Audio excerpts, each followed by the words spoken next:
everyone. My name is Sarah, and I'm joined by my awesome team, and we've together created eSolar Connection with our experience in government nonprofits, in solar, in business, in hardware, and in design.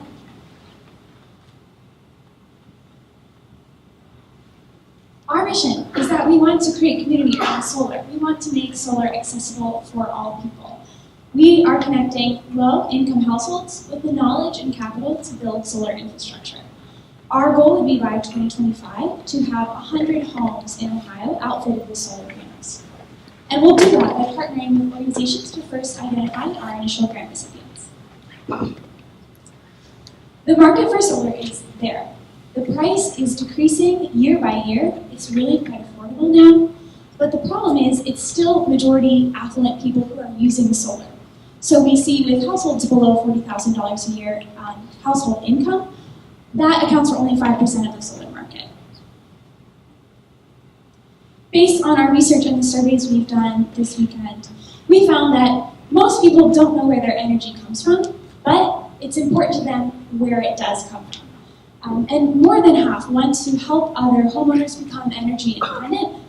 And of all of the renewable resources available, solar ranked first. The problem we're trying to solve is the fact that low-income households want to lower their energy bills, but they lack the knowledge or capital to buy and install solar panels. Based on that information, we created a business model that would facilitate the installation and maintenance of the solar panels on the homes of low-income households.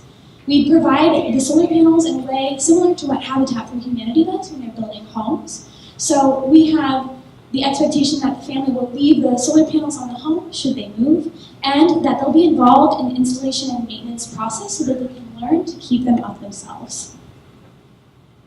The first steps to our funding model would be to apply for grants within the community with organizations here and government, with examples like IGS Solar, the Columbus Foundation, and the United Way of Central Ohio. We also do fundraising, identifying large sustaining gifts from individual donors and corporations. And in long-term sustainability, we're seeing the usefulness of aggregating and selling carbon credits from excess energy that we produce that corporations can buy back from us. And we'd also hope to partner with local companies, local solar companies, to do a buy one, give one system.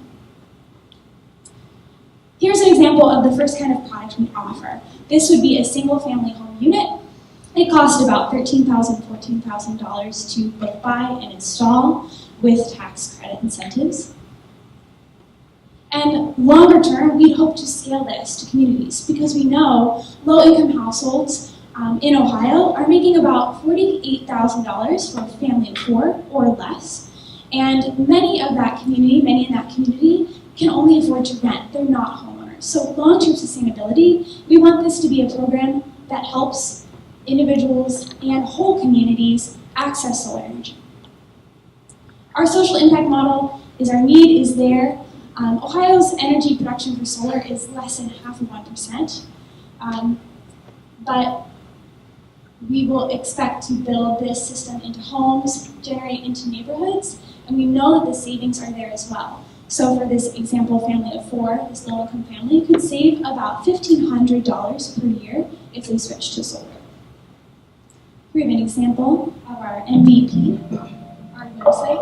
It would be a platform for people to engage, to donate, and to apply for grants through our system. Next slide. We need $13,000 to install our first solar panels on a home. We need to gather more data about our target audience and where opportunity is. Is it rural? Is it urban? Where is it? We'll also build out our website, identify grant opportunities, and need advice on how to apply for grants. Any questions?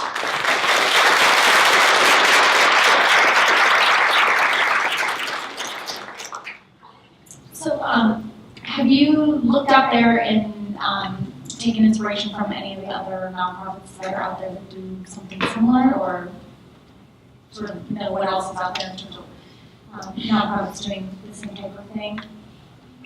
I can speak to that a little bit.